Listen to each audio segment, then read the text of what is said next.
Good evening, everyone. You know, when I heard about the Soul Train, I wondered, I tried once, but the spinners would not allow me to join the line. But Jim, actually, I think, the fact that you mentioned Jim Butterworth is sort of the answer to the end of everything we're going to do tonight.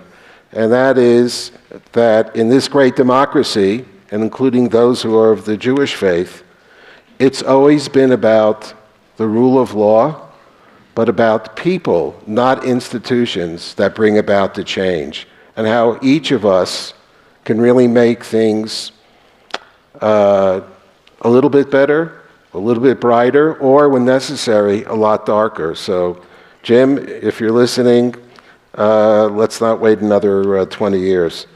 Also, because I'm going to be doing two separate parts to the program, I am a member of the clergy. I happen to be an Orthodox rabbi. I don't rabbinate. I give out Laffy Taffies in the synagogue I attend. But I thought maybe I need to start with a good Jewish joke. And you can grade me, because we have numerous rabbis here, including our wonderful Rav here. So this is actually a true story. How many of you have heard of Malcolm Hoenlein? Okay, he's still probably the best informed Jewish leader in the diaspora. He was the executive director of the President's Conference of major Jewish organizations for about 30 years. So, and I remember him when I was a teenager. He moved from Philadelphia to New York to start something called the Greater New York Conference for Soviet Jewry. In those years, no one, least of all students like myself who were involved, ever thought the Jews of the Soviet Union would get out, let alone there would be an end to the Soviet Union. But Malcolm came, he's done tremendous things over really 50 years. So the story goes, not apocryphal, it was an local Irish politician in Manhattan who cornered him on a Monday and said, "Malcolm, we know each other now for 15 years. You're always talking about Shabbos, the Sabbath. You probably don't even realize it, but that's all you..." So here's the deal. This coming Shabbat morning, I want to be with you for the prayer service. So Malcolm, like myself, when we have these kinds of requests, said, "Good, that's no problem. Prayer start at 9. I would come at about 10:30, and then we have a kiddush at 11:15. He said, "Oh no, I want to have the same experience. I'm a good Catholic. I know what it means to sit. I want to be there." And so he showed up at 9 o'clock. They gave him a tireless, the prayer shawl. He had the prayer book. And Malcolm started explaining everything in real time. And the Shacharit service, I know we have a cantor here tonight and explaining the cantillation. And the part that really inspired the Irishman, later he would say he couldn't believe the amount of love that poured out from every Jew who wanted to kiss the Torah scroll. He'd never seen it before, and it's just something that really touched him. So everything was going swimmingly, and they put the Torah back. I don't know when you speak on Shabbat morning, but usually in many synagogues and temples, they finish reading the Torah, they put it back in the ark, the rabbi steps onto the lectern, if it could be super high, and he says, the rabbi's going to be speaking now. Okay. And he was a very, very tall guy in a tall lectern. And then the rabbi took off his watch. And he was looking at it, different things. He put it down, picked it up again. Malcolm doesn't say a single word. He's been giving running commentary for an hour and 20 minutes. Says, "Malcolm, you explained about the Torah scroll, about Shacharit, the prayer shawl. What is the meaning? What does it mean when the rabbi, as he steps up to the sermon, looks at his watch? What does it mean?" And Malcolm said, "Absolutely nothing." So that's, I think, transferable to any clergy these days. I also want to share with you a commentary, I'll keep it short, from the late, great Rabbi Jonathan Sacks. If you don't know his books, his writings are all in literally the Queen's English. Unbelievable scholar, wonderful man, and in the tradition of the great rabbis over the millennia, he'll be quoted that Rabbi Sacks says.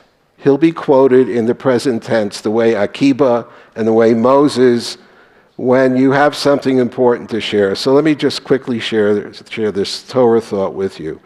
We're now reading, we're in the home stretch of reading the 5 books of Moses.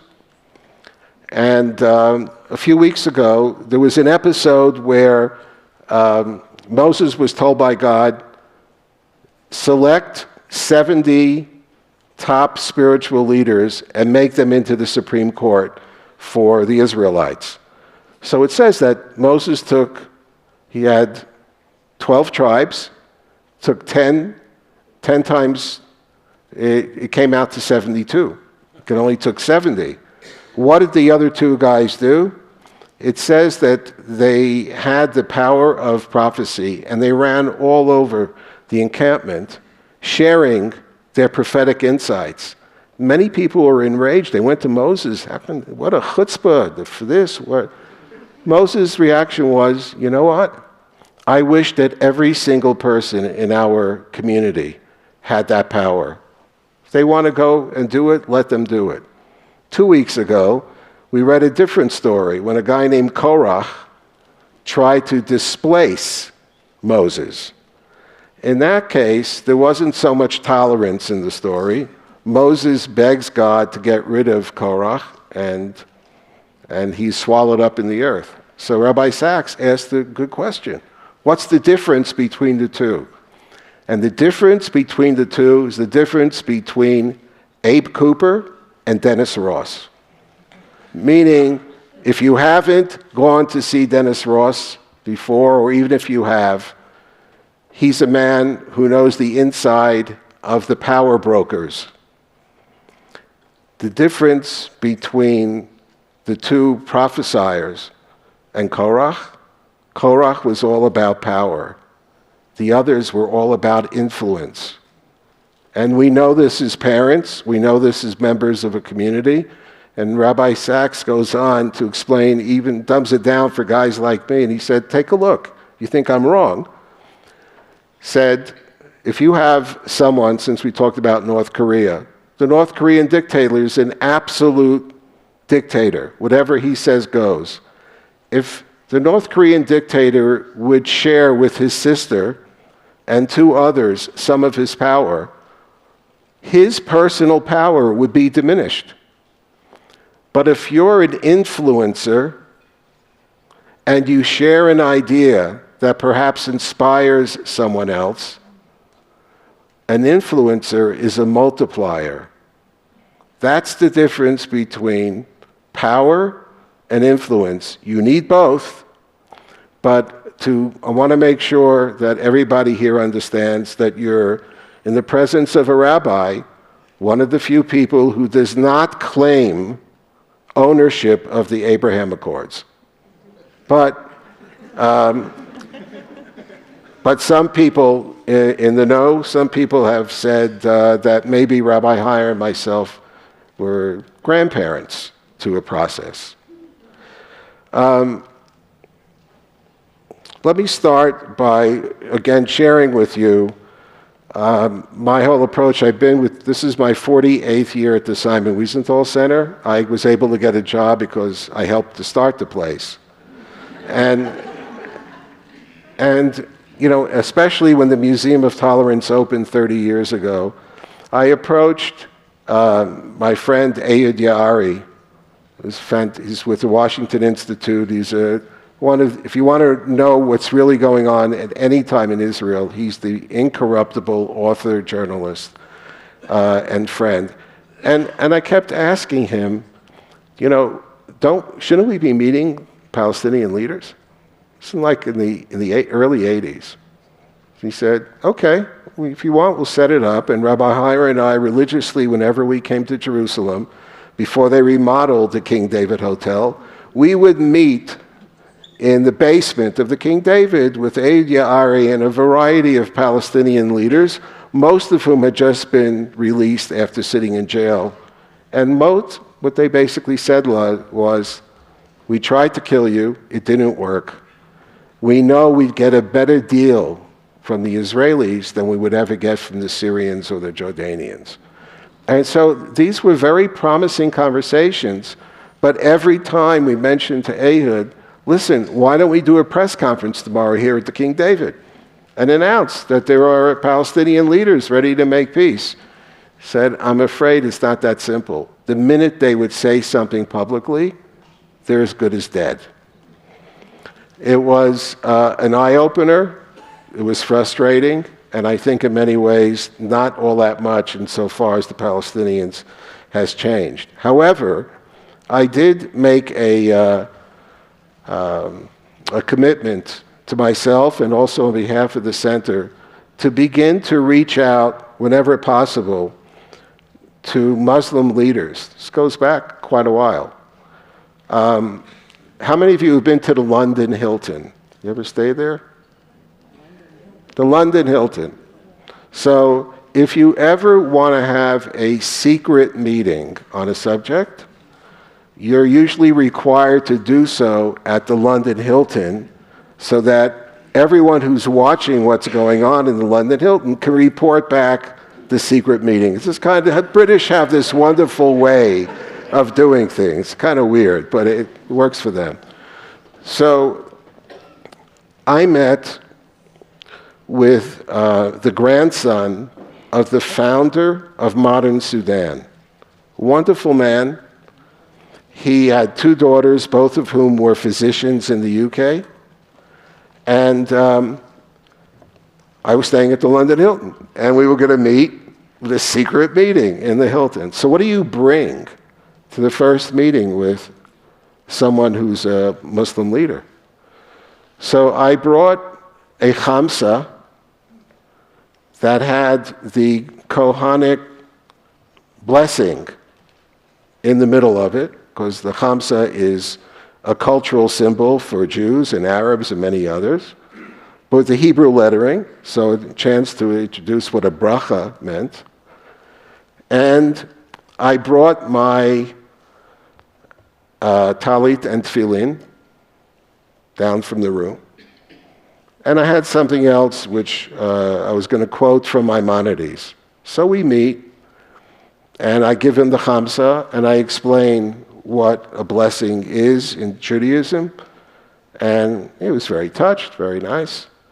Then I take out my talit and tefillin. I open up the bag, as I did in Gate 53 today in Denver, the only place where 150 people.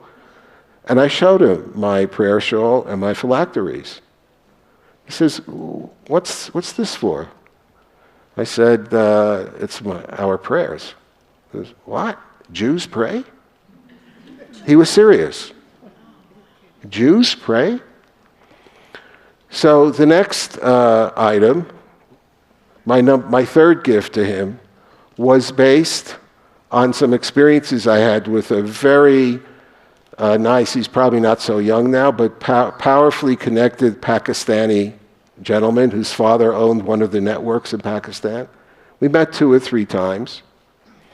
And on the 3rd time that we met, he said to me, Rabbi Cooper, do you believe that the Torah is the truth? Yes. And do you believe that God gave the Torah at Sinai? Yes, I believe that. So if that's the case, we're now at our 3rd meeting. Why haven't you tried to convert me?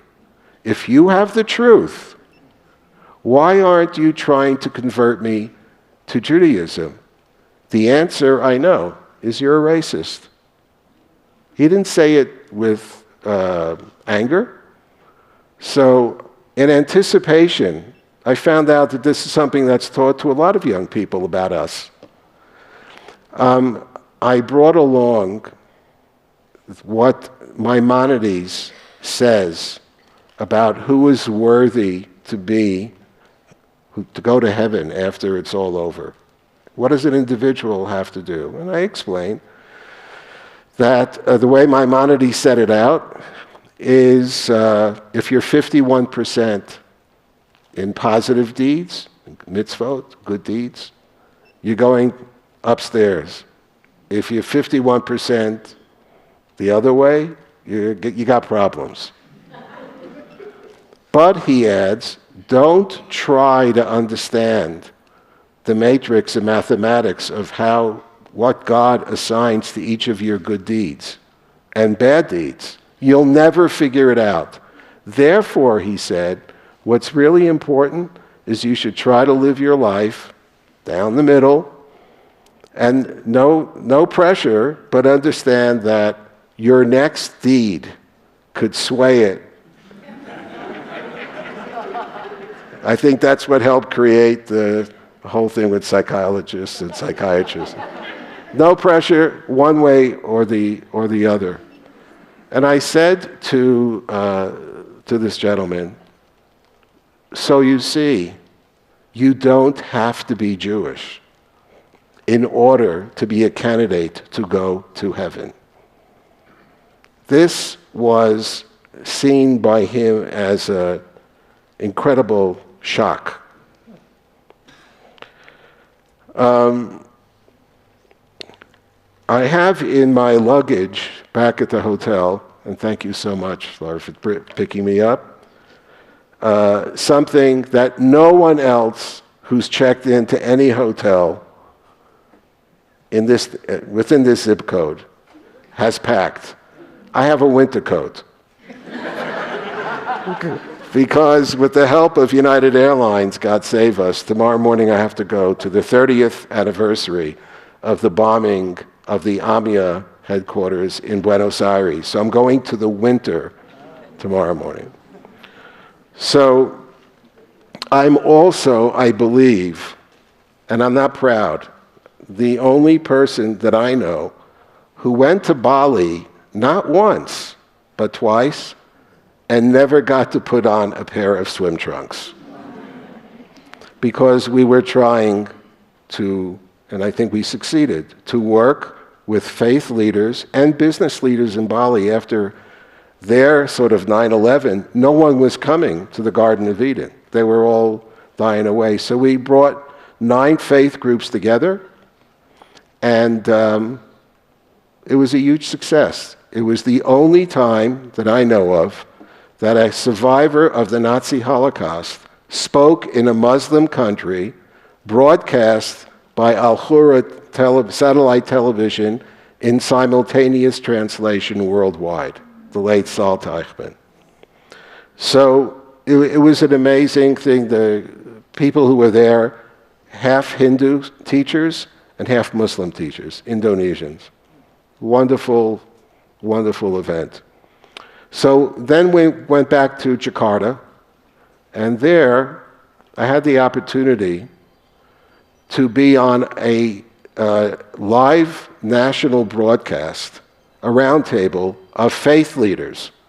So there was a Christian leader in Indonesia. It's sort of like being a Jew in another country because there are not that many.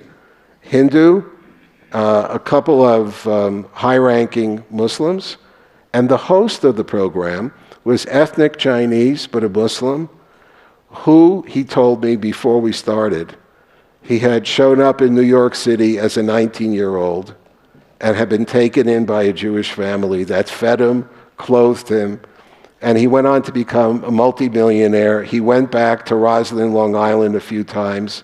Unfortunately, the house had been sold numerous times. He never connected. So I understood that I was going to be the beneficiary of this man who wanted to say thank you to the Jewish family from Roslyn, Long Island. It was, the first half hour was absolutely fantastic. Warm and effusive and I would say philo-Semitic, really great. At the 35-minute mark, however, the following question was posed by my friend. So tell us, Rabbi, what does the Torah say about the Quran?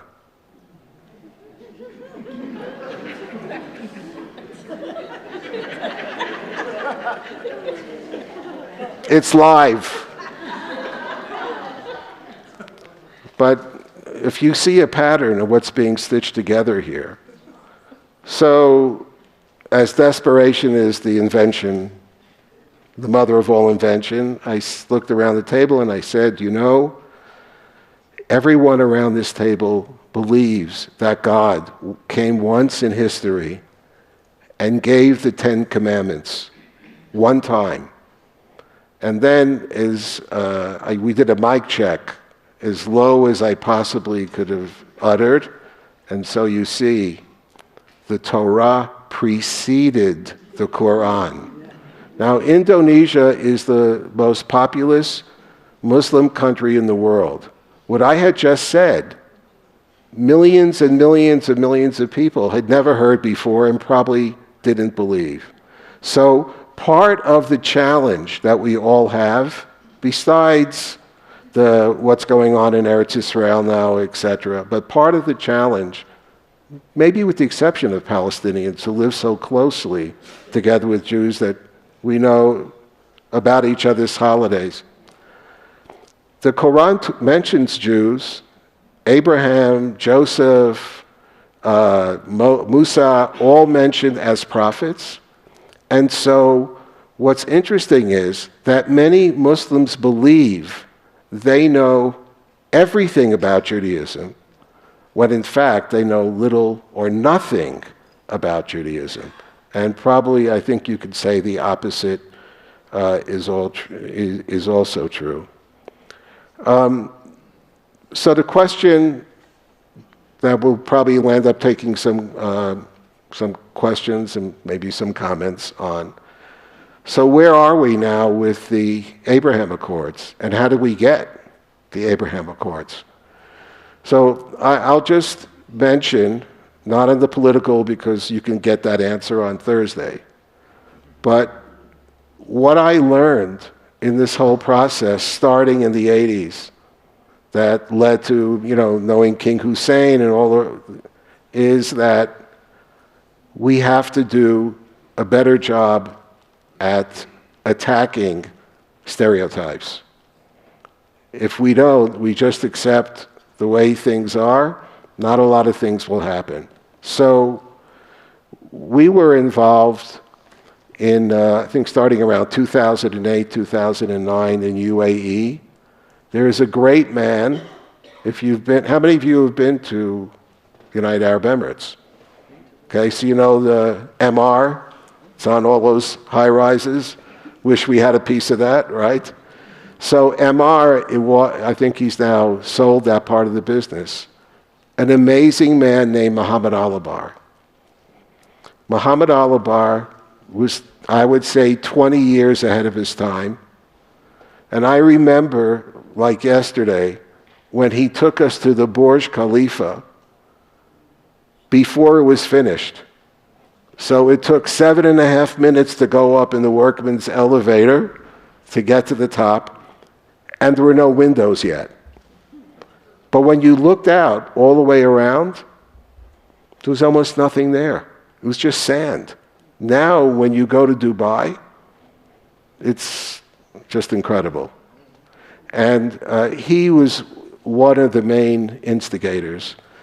What made him unique, not only because he's a brilliant businessman, but what made him unique is he just couldn't understand why Jews and Arabs from his zip code couldn't get along, couldn't get together. More importantly, couldn't do business and work together.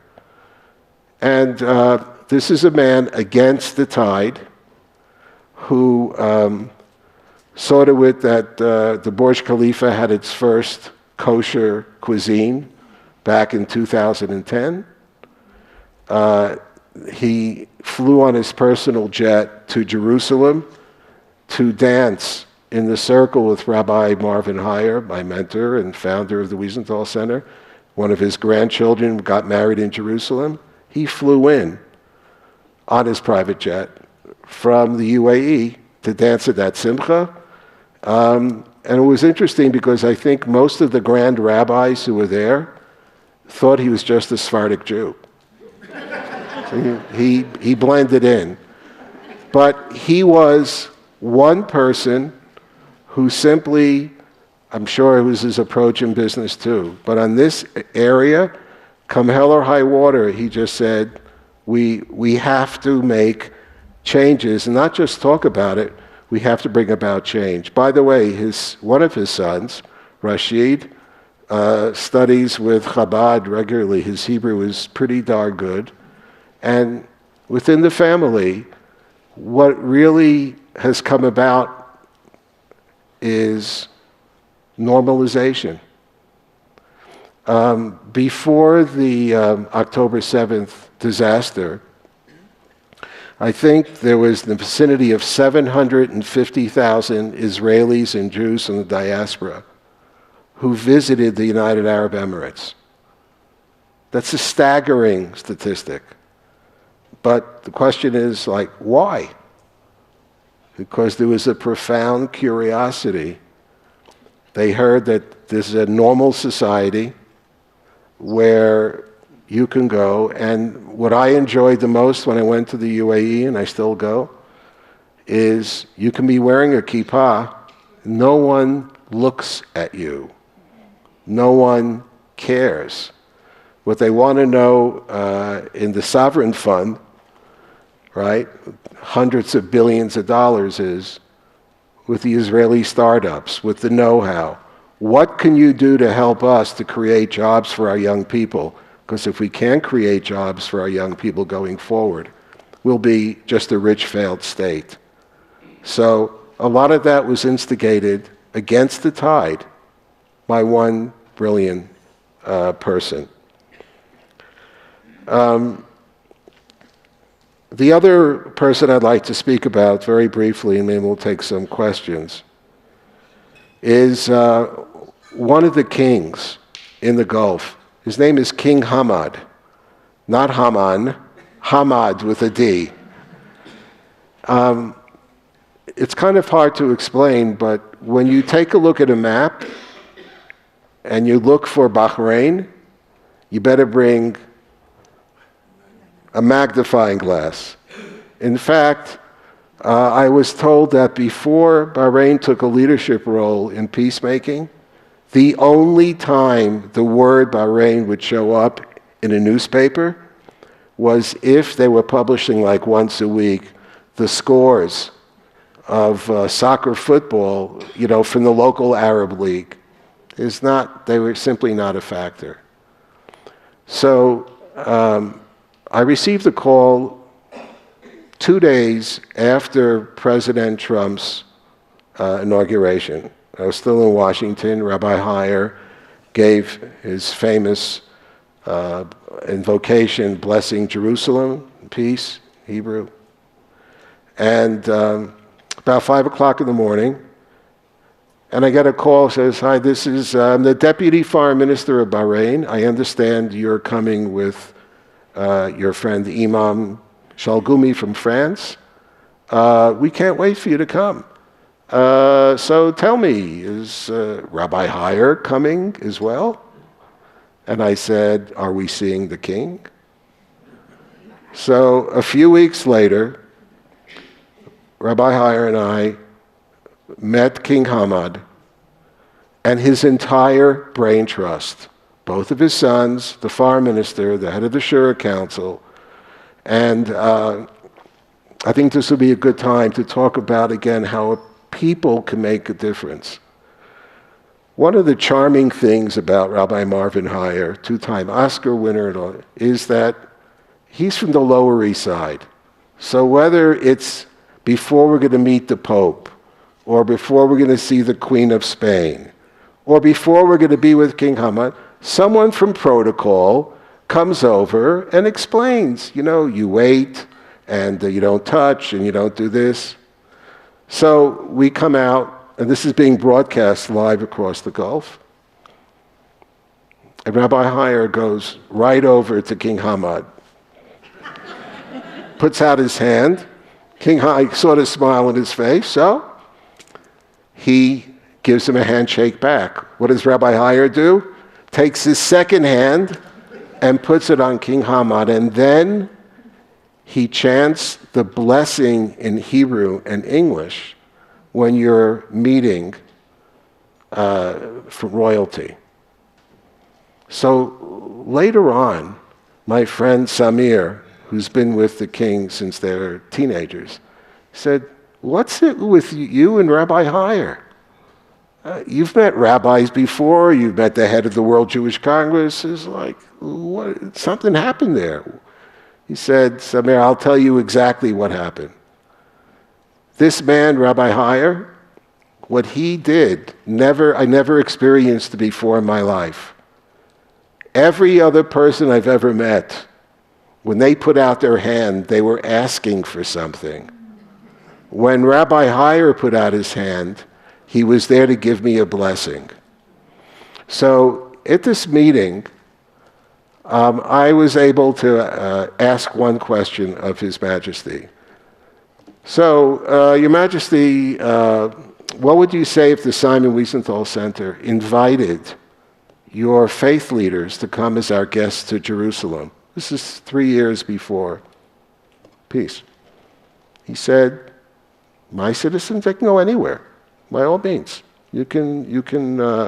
And so what this king of this tiny place, although they do have the Fifth Fleet, but thank God right there, what he landed up doing was authoring the Kingdom of Bahrain Declaration on Religious Tolerance, signed by the king, in which he says, can pray any way you want. And if you don't want to pray, you don't have to pray either.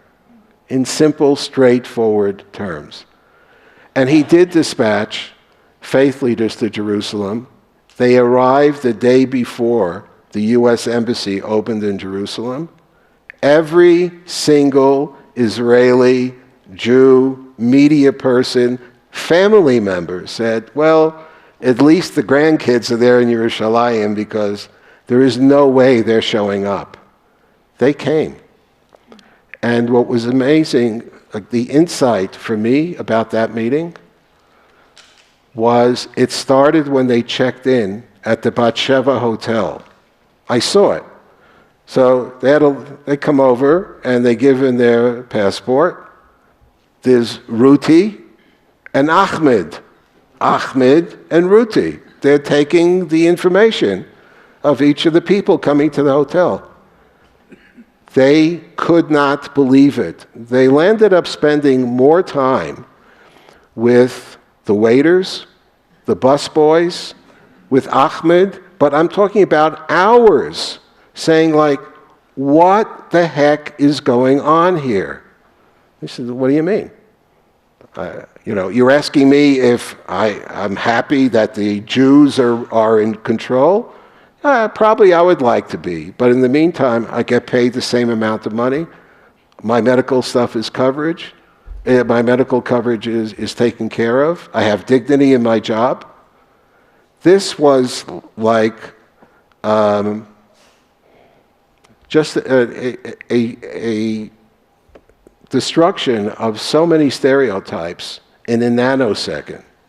The types of things that can only go on when people interact.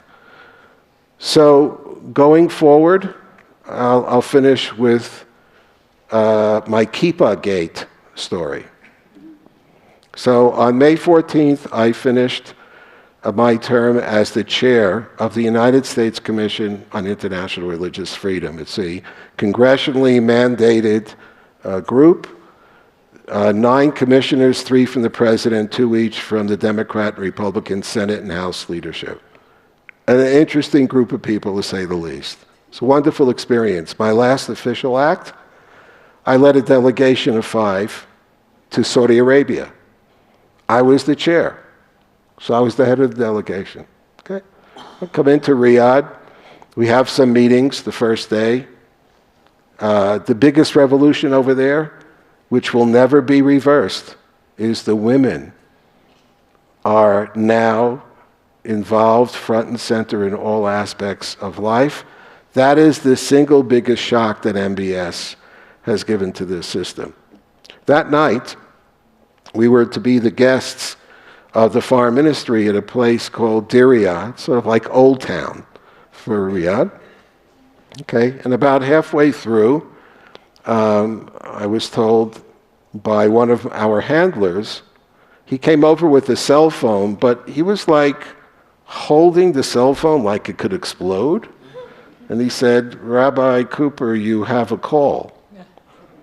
I don't know anybody in Riyadh. You sure I got a call? Yeah, it's for you.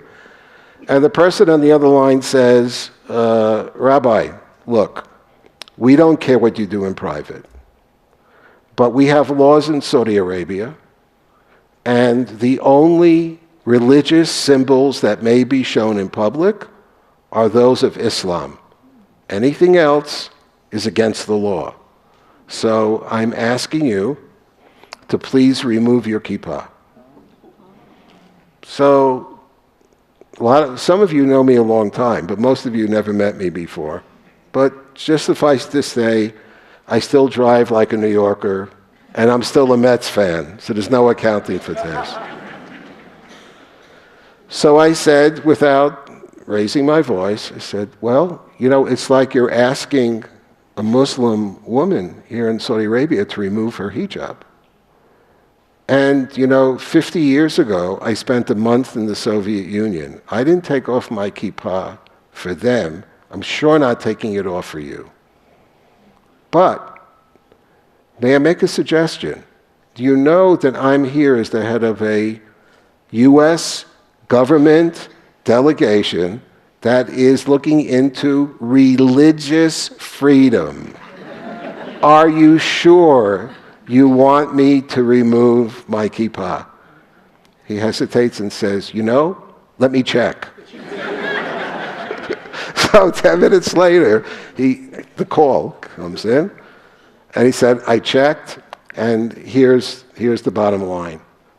If you don't take off the kippah, you have to leave. And if you don't leave, you'll be escorted out."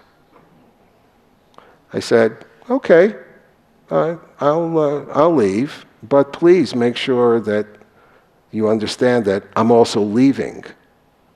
I can't do my work here, so I'll be leaving Saudi Arabia." So that instigated a number of calls, but the most important one, and while we Jews always try to look on the positive side of things, came from Princess Rima. Princess Rima is the current Saudi Arabian ambassador in Washington.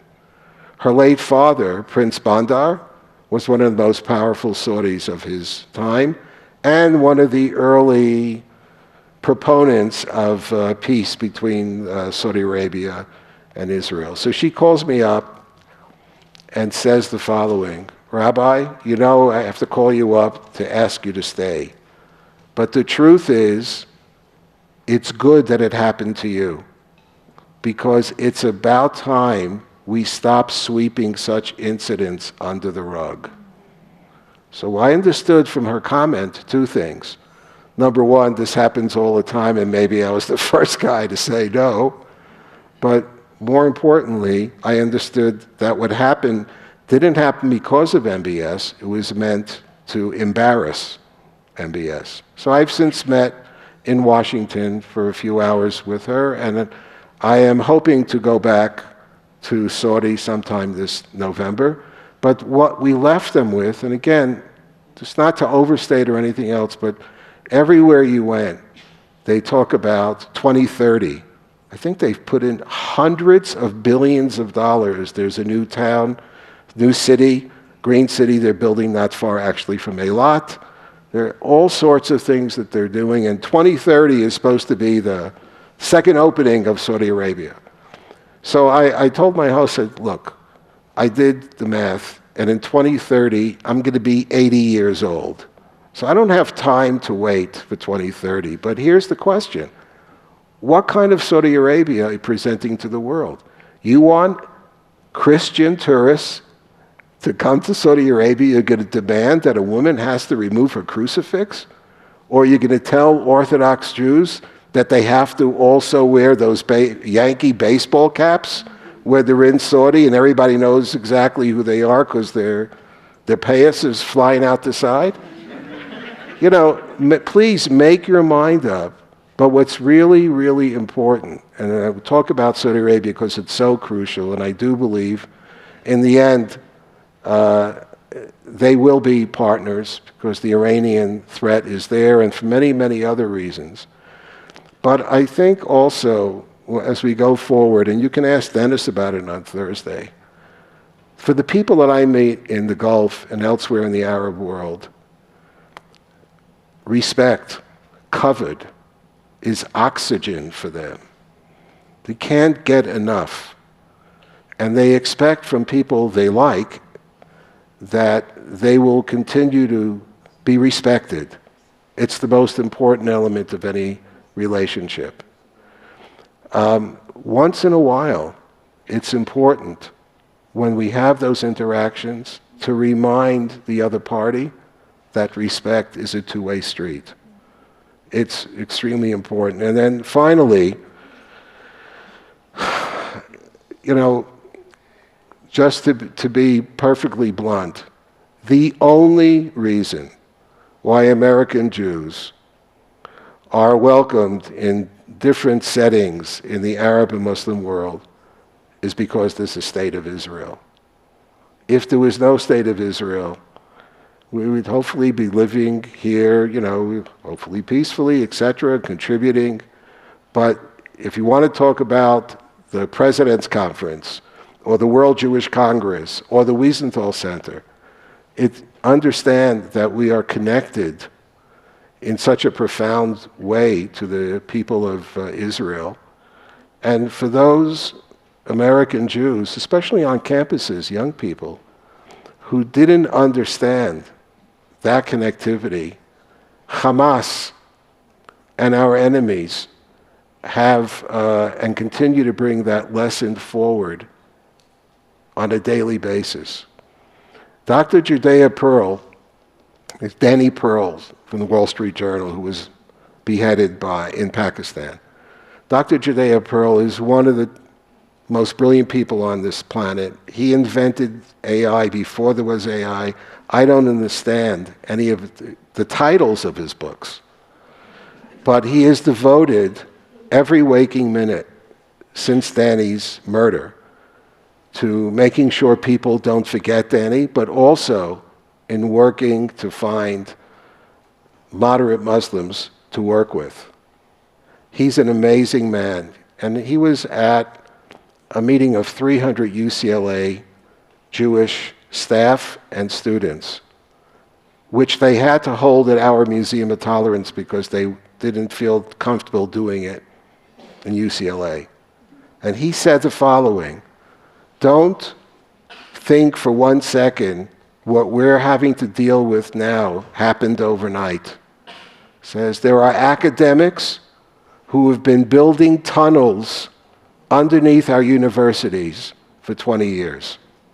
So however and wherever one's connection is to their Jewish roots, Judaic roots, and to Israel, whether we like it or not, and I think it's for our generation and the younger ones that have come along, the fulfillment of 2 millennium of dreams of our parents and grandparents and great-grandparents.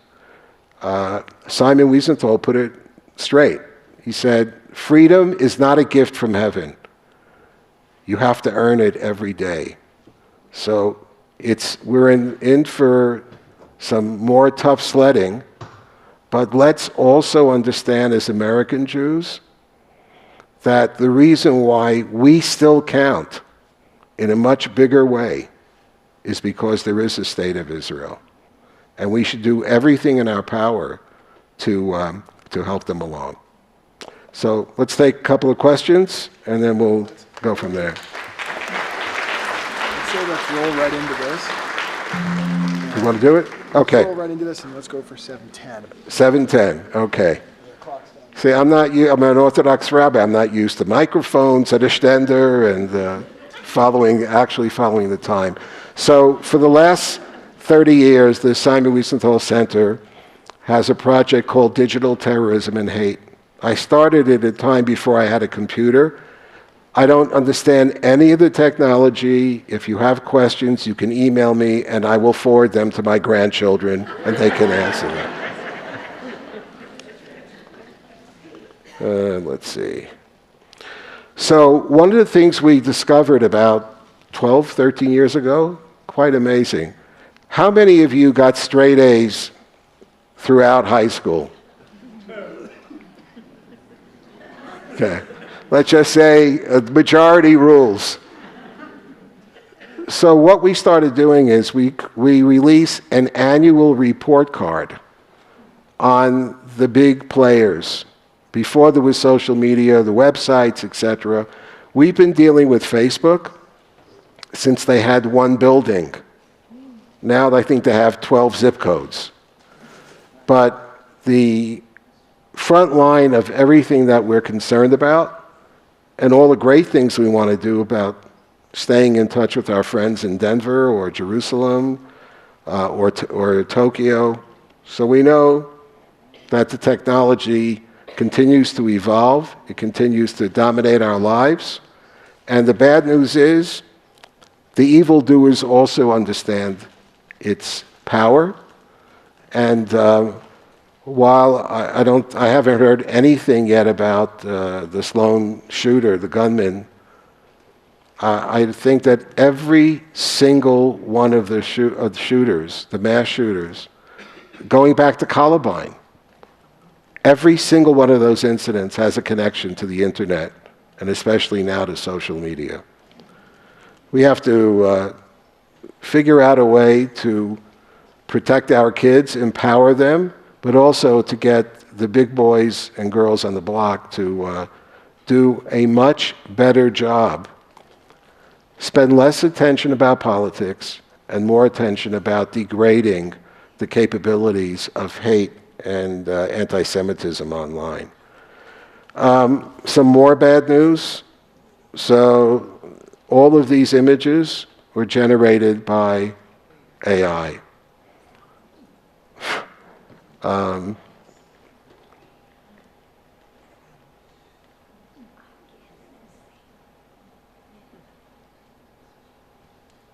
Do you know what the upper right one is? That's the bridge in Baltimore, where they said that the people who were taking care of the ship were foreigners. It turns out to be not the case, but you can see how it would be used. Here you have, obviously it looks like Hitler. 8,000 subscribers on Telegram. Telegram by far is the biggest problem of all. In the weeks and months leading up to October 7th, there was an explosion of thousands of channels in Arabic and other languages on Telegram. So this is a very moving visual.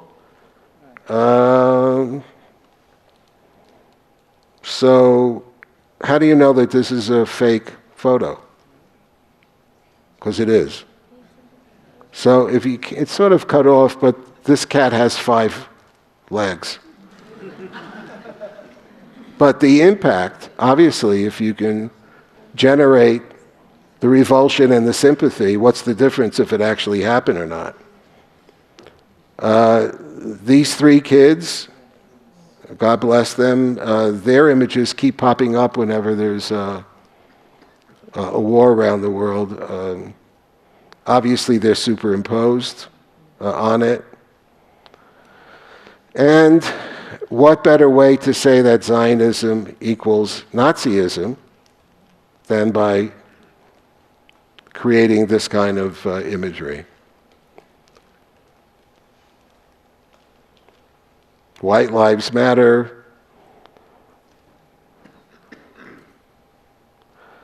So some of you may know that in Germany and some other European countries, you can't show the swastika. It's illegal. You can get arrested.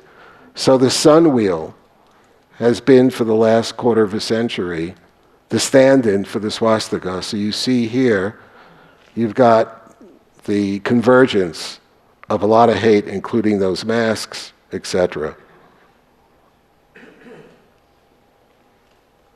Okay, we have a database of 10,000 Telegram sites. That was probably last week.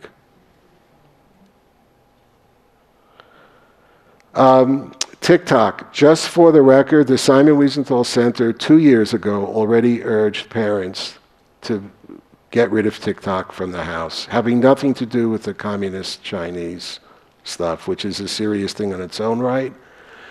TikTok has turned out to be manipulated by people who want to get youngsters into their court. So if there was, let's say, someone came out with a song after the mass murders in Connecticut at that school, they'll play the song to bring young people to their site and then link you to Telegram. So these are TikTok presentations that honor, revere. You can see the angelic background on Brenton Tarrant. Mass shooters.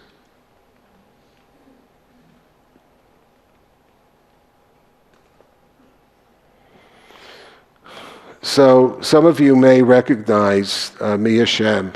She was one of the hostages who was released earlier.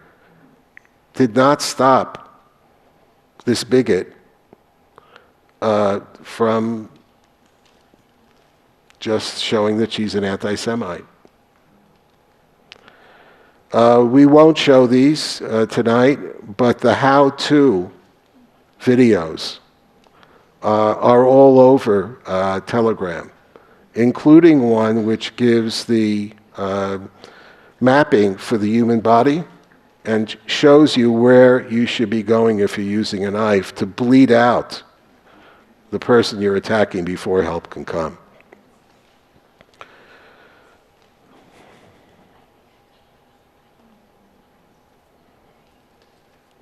How many of you know about the mapping projects?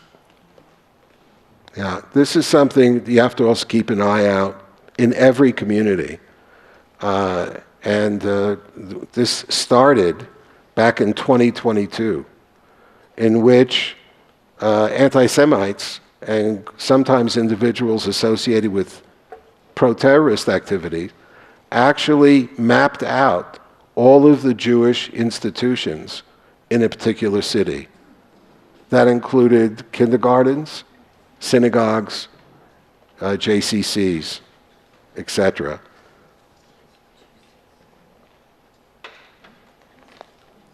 White Lives Matter. I think the key phrase here is right at the beginning where it says, by any means necessary. You hear that more and more from pro-Hamas protesters on the streets of LA or at a university. And here, the White Lives Matter are basically saying they're trying to sort of speed up what they see as an inevitable race war in this country. How many of you have heard about these active clubs? Okay, just a few. It's as we say, it's another huge problem because it attracts a lot of young people, and obviously you have a lot of violence. I guess I can, if I wanted to, just stop on this page and give everybody. So a thank you to the police who are here tonight, because if you think this is far, far away from any of us, we got out Saris in LA, and you have it right here in Colorado.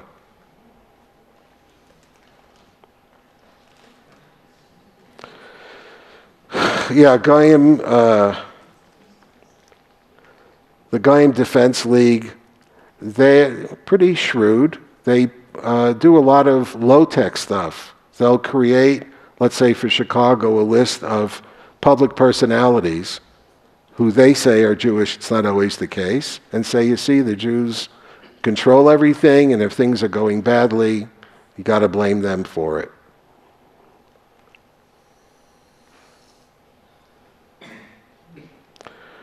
So, because so much stuff happens so quickly, we tend to forget that in Los Angeles, in 2 consecutive days, 2 Jews coming out of early Minyan in 2 different synagogues were shot.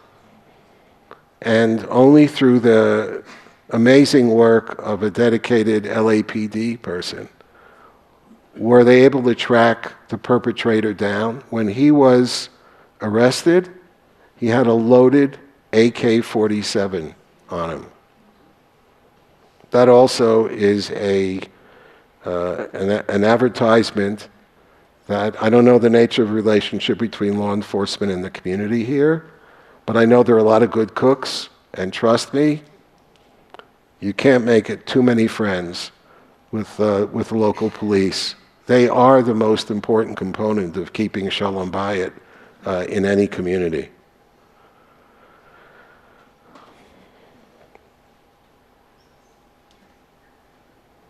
This is all American stuff. You see them marching here with the U.S. flag upside down. They attacked numerous pride parades that took place a few weeks ago. Now here, just to give you an idea of how much time goes into it, how many of you know about Roblox? I mean, if you've got kids in the house, you may not know it, but Roblox started as a safe place for little kids to go in and participate in different games, etc. Unfortunately, whatever the internet and social media is ready to give to the bad actors, they're there. So in this case, they just created something called the Roblox Front Info, just to try to get young people who are playing on these Roblox games to identify themselves so they can be targeted for recruitment. This is Roblox in case, like robot. I don't know about the locks part. And so some of the games that were created by the anti-Semites are recreation of violent and deadly hate crimes against Jews.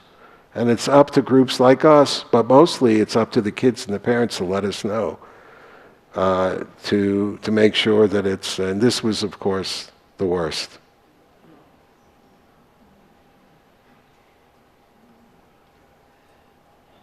And here, just Saint Tarrant. This is the guy who murdered 51 Muslims at prayer on a Friday morning in New Zealand. Okay?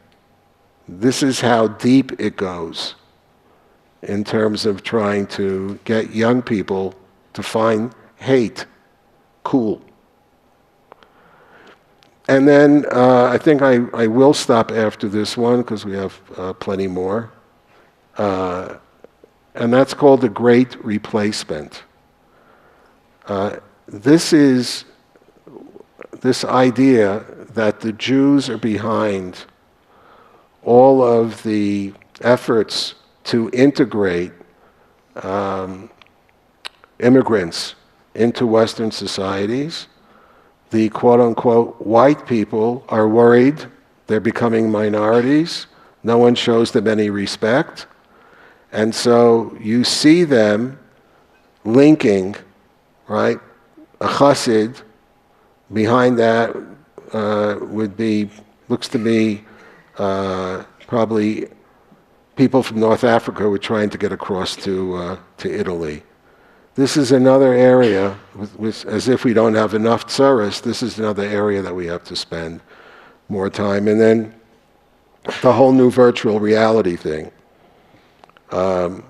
It's not just about Jews. It's about the quality of a society. And again, as I see these issues, these are the kinds of things that should bring diverse communities, concerned parents together. And what better place to start in God's country right here in Colorado. So let's stop right now. Let's go for some questions. If there's some time at the end, which there probably won't be, maybe we'll finish the rest. All right. Rabbi Abraham Cooper, let's stop and give you a round of applause. Thank you, James. There seems to be a schism between black and Jewish communities now. How do we recruit the black communities in support of what is mutually beneficial for both peoples? Yeah, it's a really critical question. There's no simple answer to it, but I think a good place to start is when you have common concerns locally in a community. So that could be clothing the poor, feeding, food banks. I think the answers in terms of changing the paradigm between our communities is no longer going to be from the top down. It really has to come from the community up. So there's no effort too small, because if it works here, it could work, in Brooklyn or in other places. At the same time, it is very important because you have groups that call themselves Black Hebrews. Some of them are violent. They deny that we're even members of the Jewish world. But I think at the core, we have on what to build. But, Rabbi Dr. Norman Lamb was the president and later chancellor of Yeshiva University. Brilliant scholar, author. His sermons are unbelievable. They're available online. And I heard him say once, and maybe he was just repeating it, came from another source, 95% of leadership is just showing up. So I think more broadly, the era of saying, oh, I give to 3 Jewish defense organizations, and I also give to the NAACP, and et cetera, and that should take care of it. The answer is that we sort of have to do this in reverse. We need to know if there's a church 3 blocks down, who's the pastor, what's their approach on Israel and Palestinians, if anything. We cannot assume that our neighbors will absorb by osmosis our concerns. We have to really learn how to communicate with them, and the best time to start that effort is when there isn't a crisis. So I'm not saying don't pay attention to it. When we have to schrei Gewalt, we will. You stand up for ourselves. But also, I would also point how an individual could make an unbelievable difference. How many of you have heard of Richie Torres? Richie Torres, South Bronx, right?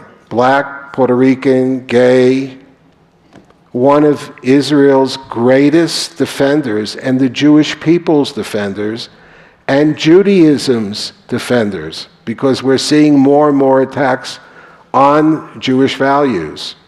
It's a kid from the South Bronx. I know him quite well. I can't explain him, but when you see that you have people like him, that is a reflection that, in our democracy, a lot of good things can happen. And let's also remember something else. I think the greatest gift that Judaism ever gave to the world is the possibility of change, of tshuva. So we can't necessarily bury the hatchet per se, but maybe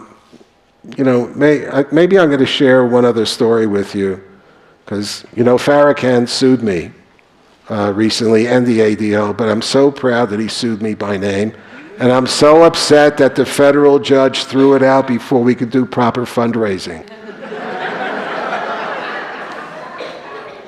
So about 15 years ago, we brought our Holocaust exhibition, Courage to Remember, to the place where Martin Luther King is buried. It displayed about 50 feet away. It was one of the most moving, in Atlanta, one of the most moving. And I went a little bit early, and there was an African-American gentleman, definitely better dressed than me, dapper, and he was a state senator, and he said, "No, Rabbi, I came early. I was hoping you'd be here. I want to tell you something." So, said, I was born in Harlem. I was the middle child of 7. There were 5 fathers. Okay? I bootstrapped myself. I went through Columbia, got my law degree, came down here to Atlanta, got elected to statewide office, and as you can see, I'm doing pretty well. That's correct. So, but I wanted to share something with you. I have spent the last 20 years trying to trace where I came from. I spent a lot of money, and you know where I landed up? 1852, on a plantation in Virginia. That's as far back as I can trace my roots. Before that, it's a total black hole. I don't know what my ancestors believed. I don't know what their values were. I don't know where they lived. I don't know how they worshiped. As terrible as the Shoah, and he used the term, was, you as a group are so lucky to have had survivors, and especially teachers who survived, who are a bridge to the world that the Nazis destroyed. You have a bridge to the past. You know where you came from. You go all the way back to Abraham and Sarah. So I just wanted to come here to tell you, I'm here in solidarity today for this exhibition. But I wanted you to understand where many people like me are coming from. That is also part of the price, if you will, the atomic afterlife of slavery. I'll never know what my roots are.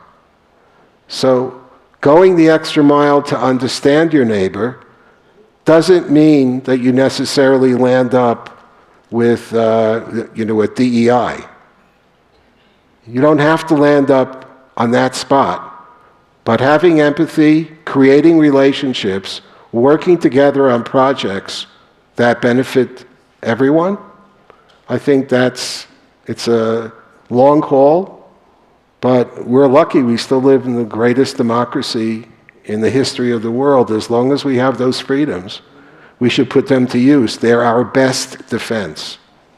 Next question is to your right, Rabbi.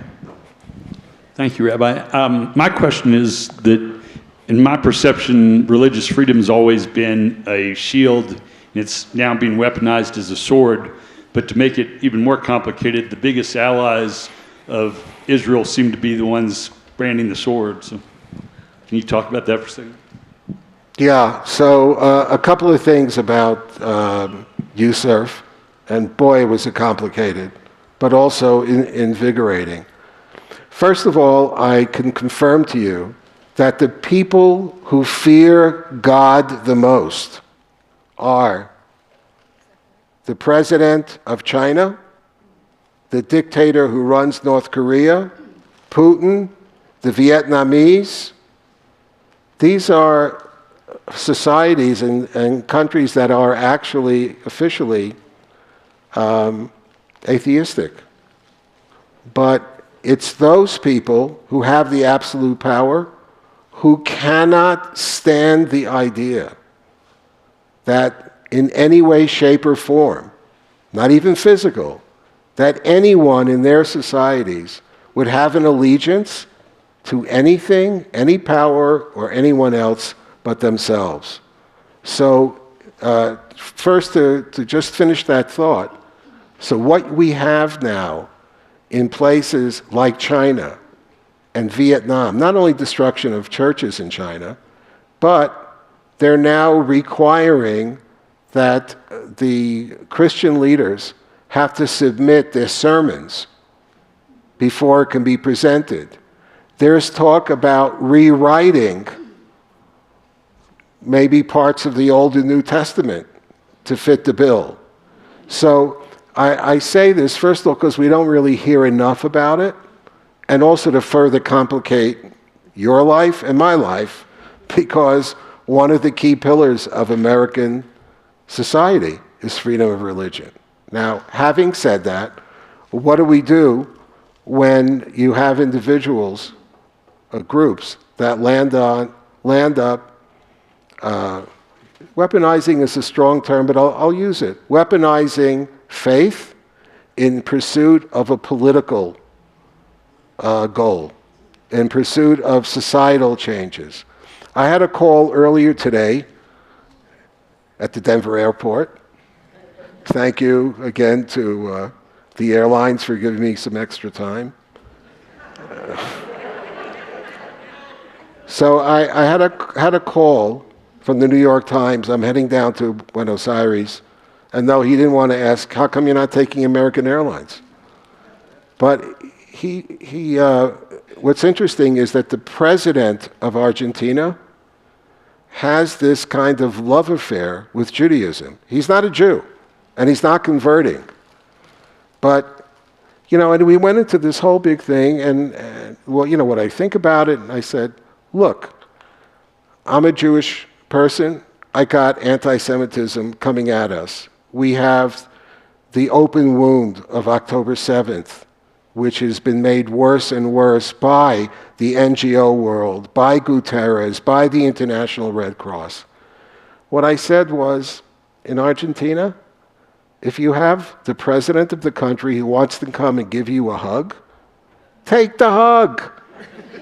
Give him a smile, and by the way, that does not require you to vote for him or to follow his political or economic goals.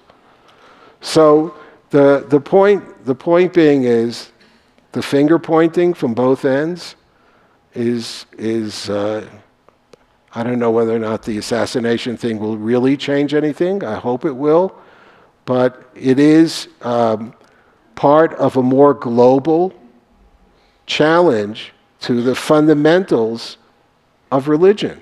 I remember that when we did, I mentioned it before, in Indonesia, we did this amazing event.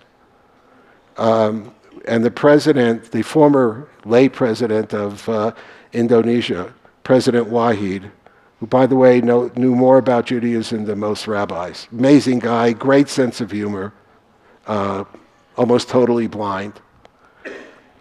His opening statement in front of the world press and hundreds of these teachers and Jews who came from all over the world, he said, religions are here to be a source of blessing. But let's be honest. He said it back in 2003. Today, if we're going to be honest, religion often is the source of curse. And we have to fight back. If you take your faith seriously, you can stand on the sidelines. And while it's not a full answer to your question, and maybe not even the beginning, something that Natan Sharansky, one of the great heroes of our time, at his retirement dinner from the Jewish Agency. So he was asked about left, right, conservative, progressives, and he said, look, it is not our job to tell people whether they should be progressives or politically conservative. That's what freedom is all about. He said, that's what I almost ended up losing my life in the gulag for. Okay? But here is something that you are required to do. If you're a conservative and someone from your camp expresses hatred, anti-Semitism, attacks on gays, you have the responsibility to speak up first. If you want legitimacy in the ongoing scheme of things, you need to take some of the difficult steps. My humble opinion, when that begins to happen, which is why I brought up Richie Torres, and there are some others at both ends, they're not waiting for faith leaders, but they are faithful. And when they see it, they're ready to do combat because that's not part of the package. You know, when we had Trump's inauguration, it's still controversial till this day. But when you had Linda Sarsour the next day, who basically telling progressive Jewish women and men, the price of your involvement with the goals of our movement is you better park your Zionism outside. And when you hear that, left or right, from anyone, run, don't walk. These are not people who are going to improve the quality of life in America or make us better human beings. Right up front here. Thank you. Speaking of Zionism, Meta last week, Meta that owns Facebook and Instagram, last week announced that they are going to make an effort to take down any posts with the word Zionism that is also dehumanizing. And I wondered if you could... Anti-Zionism. Or anti-Zionism. Yeah. I mean, if the word Zionism or Zionist appears and it's dehumanizing. And I was wondering if you could address that with regard to the online hate that you're dealing with. Yeah. So, first of all, we were among, I think, 45 different Jewish organizations actually put out a single statement. Their announcement of beginning to treat anti-Zionism as anti-Semitism is extremely important because now we have a baseline to urge the other companies to do the same. It is important if they actually live up to it. And this is something I've been at for 3 decades. So everything, because when I would meet, whether it was YouTube or Google or Facebook, now Meta, you meet with them and you say, well, why don't you guys just get together, okay, and put out a set of rules. Everyone should be able to read them and hold everybody accountable. One set. You guys talk all the time. Oh, no, it's not possible. Can't be done. And then they decided one day we're going to take down the president, and they're going to start telling us what to think about other issues. So everything they told the ADL, the Wiesenthal Center, and the other groups for years couldn't be done. I think what they did in some ways is they took the easy way out of going into politics and punted on the most important element of all. Because as we know, when you repeat a lie often enough, when you repeat the conspiracies often enough, you give them oxygen. You know, when you repeat the denials of the Shoah often enough so that Hamas and company feel perfectly capable of denying October 7th. So there's a lot riding on it. We'll try to hold them to it. But, you know, it took us 4.5 years to get the founder of Facebook to admit that the denial of the Shoah wasn't freedom of speech. So it's a long road, but I will ask and urge everyone, when you see something, especially, and by the way, if you have a chance, discuss it with your kids. Here's what you should do. First, tell them, I'm not taking away your computer. Okay? You're not going to be punished and, whatever. Now, tell me what you see. Okay? Well, what do you do when you see the hate or the anti-Semitic? Because we're never going to get ahead of the curve of the youngsters. The internet, social media is theirs. We're always playing catch up. So the most I think we can try to do is empower them, work with them, trust them to come back to you. And I have seen many, many times where you make a presentation where the adults in the room, they're like gasping I can't believe it. And the kids from the 10th grade, they're yawning because they see it every day. So I think parents and teachers can close that gap, and whether we like it or not, our first line of defense, they cannot also be the last line of defense, are our kids. Rabbi Cooper, by way of closing thoughts tonight, I wonder if you could share a story of hope. Something. Do you have a good bottle of scotch? You know, let me tell you a story that it's not funny, but I think it's very, very useful to community leadership, to people who are involved in teaching kids, to parents and grandparents. So there was a great Jewish sage. His name was the Chafetz Chaim. In Hebrew, Chafetz Chaim means someone who desires, who loves life, right? That wasn't his real name. But he was known, beloved to the Jewish world, end of the 19th, beginning of the 20th century, Chafetz Chaim. What was his thing? Boy, would he be out of work today. He never repeated a rumor. He never repeated a piece of juicy gossip. That's a tall order in any generation. And so one day, one of his parishioners showed up on a Thursday to his house, and he was just beside himself. So, you know, Rebbe Chafetz Chaim, you know, I go to synagogue every week. I've been listening to everything you've been saying. I try to follow your golden rule. But this morning, I heard something about my neighbor that I knew absolutely was true. And I repeated it. And now I found out it's simply not true. What can I do? Change, tshuva, what can I do? He said, do you have a chicken?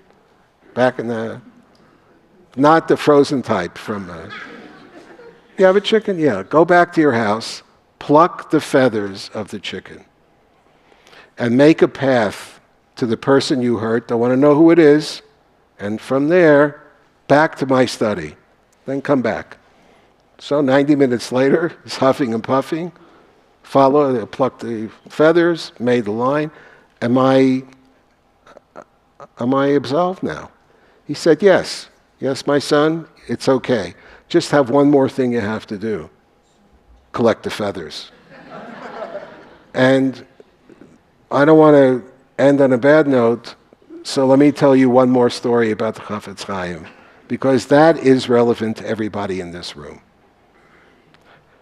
So he went out for a walk on a Sabbath afternoon with some of his followers and came to a train track which was currently being used by a train. It was a rather long train. So they're standing and waiting, and then the last car passes by, and the students start crossing over to the other side. Chafetz Chaim doesn't budge. Rebbe, isn't it time to go? He's watching, and he's watching until the last car disappears into the horizon. So finally, one of the smarter students said, Rebbe, what do you see?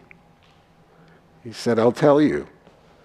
I see how one warm car can schlep so many cold ones. Be the warm car. Ladies and gentlemen, Rabbi Abraham Cooper.